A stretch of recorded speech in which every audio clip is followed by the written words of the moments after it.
I am currently incredibly high on the Happy Ghast. Minecraft version 1.21.6 has just released, bringing with it the Happy Ghast, major graphical changes, as well as a few minor but very interesting tweaks to leads, saddles, and a brand new music disc. This is of course the major update, or game drop I guess, of summer 2025, and it's titled the Chase the Guys update. Oh, sorry, wrong list. Chase the Skies update. So in this video, I'm going to tell you all the stuff they've added. Okay, first things first, I promise I won't get too snarky or opinionated. This video is going to be purely informational. Let's just get through the list of all the stuff they've added. Believe me, it won't take long. I can't help myself. Well, of course, the major addition this update is the Happy Ghast, being the newest mob in the game. But more importantly is the Dried Ghast, which, as far as I can tell, marks the second time they've added dead children into this E-rated game. Although, come to think of it, you can kill baby villagers. Minecraft might be the game with the most options for child murder in all of gaming. So now in the Nether, you can find these dead little guys called Dried Ghasts. You can find them around these fossil-like structures called fossils. If you mine them and bring them back to the overworld, you can then submerge them in water, and eventually out will pop the new Ghastling. What's interesting about this is you can also just straight up craft Dried Ghasts using tears and a soul sand block, which really begs the question, when does the life of a Happy Ghast truly begin? Are you sure those are tears, Steve?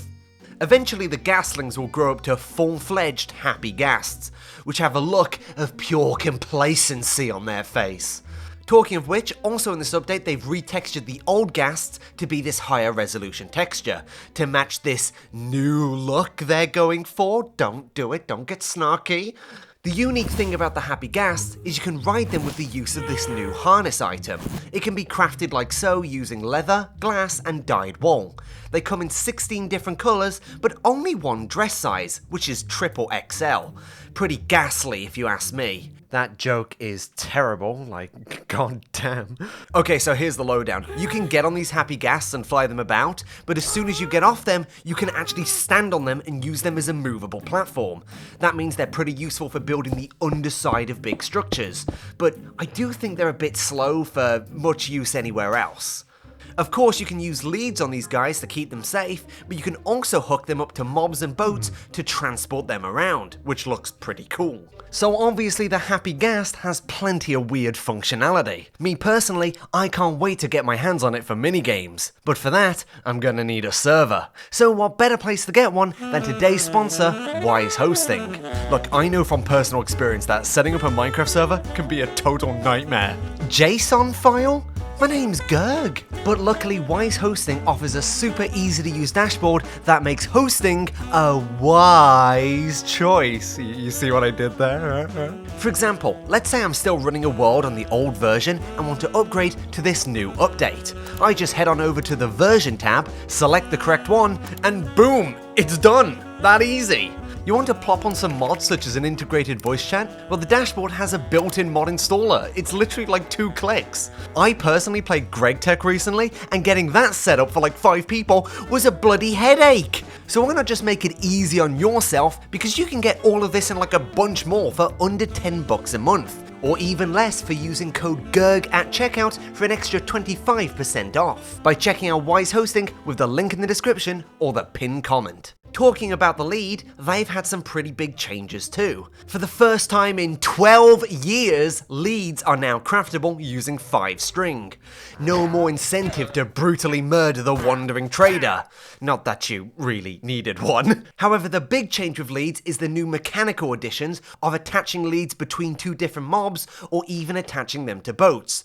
This was such a cool change, I made a whole video just talking about the different ideas you can do with this stuff. And now that it's not confined to a snapshot, I'm sure we will see a ton more cool things, like, And the final thing with the leads is now shears can be used to snip connections and cut them off. This still doesn't require shears, but shears can do it at any point between the 2 points of the leads. This might have some weird obscure functional use, but, you know, decent change. Okay, so moving on to shears properly, they've also made it so shears can now be used to dismount saddles from horses, donkeys, and mules, as well as carpet from llamas, but honestly, who uses those? I personally think shears should also be able to use to cut limbs off players, but I think Mojang keeps ignoring my letters about that.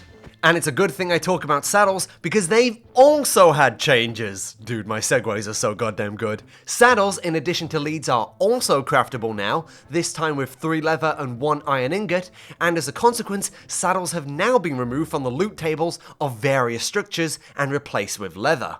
So hopefully now it's a lot easier to use those pretty horses early game. Doubly so, as now you can tame and heal them easier using regular carrots, in addition to previously only being able to use golden carrots.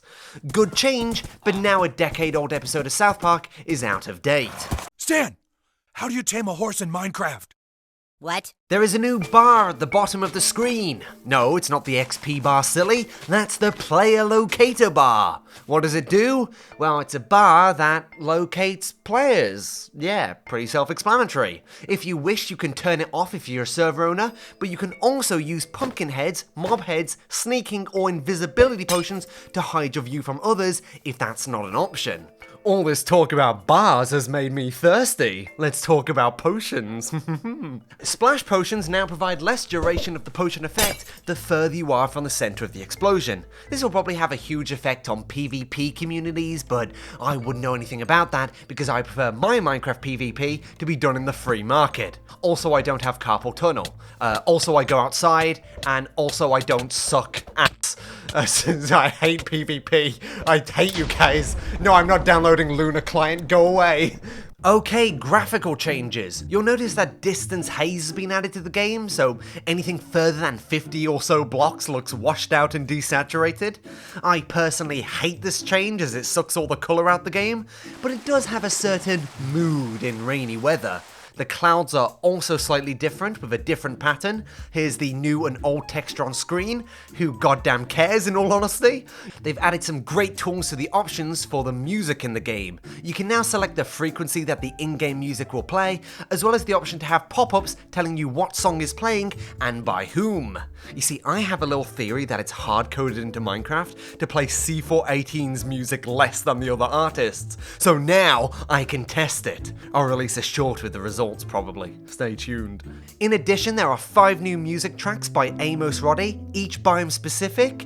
I think they are fine. I enjoyed Broken Clocks the most, but nothing to write home about in my opinion. And then there is the 6th track titled Tears, which is actually a music disc dropped upon killing a ghast with its own fireball. I personally think acquiring this is a bit too easy to get, not out of any sense of like elitist challenge, but killing a ghast with a fireball is so easy, picking up the disc all the time will just kind of get annoying. All that being said, the music disc is really good. I'm gonna go out on a limb here and say it's actually the best music disc in the entire game. It totally feels Minecrafty and has that weird dance track feel that the other nether disc Pigstep has. Amos did a real good job here. Top tier.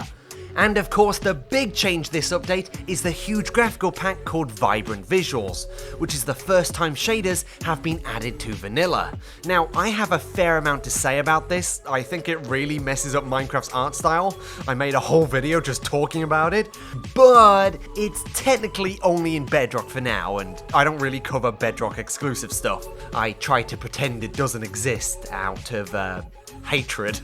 So I would prefer to cover it when it actually releases on the actual version of Minecraft, Java. And that's the update. There is some stuff I didn't mention, mainly command block and data pack changes, but I'm not smart enough to know what that stuff means, and in truth, 99% of players aren't gonna engage or care about that stuff anyway. And look, I think I should say, I've been pretty vocal on my dislike about the pace of development of Minecraft, but clearly nothing is gonna change about it. It's been this slow for years now. So if I just take the update like it is right now, do I think it's decent? Yeah, it's alright for what it is. At least they're not ruining the game. On Java. Once again, big thanks to Wise Hosting for sponsoring this video. Check out the description or the link in the pinned comment.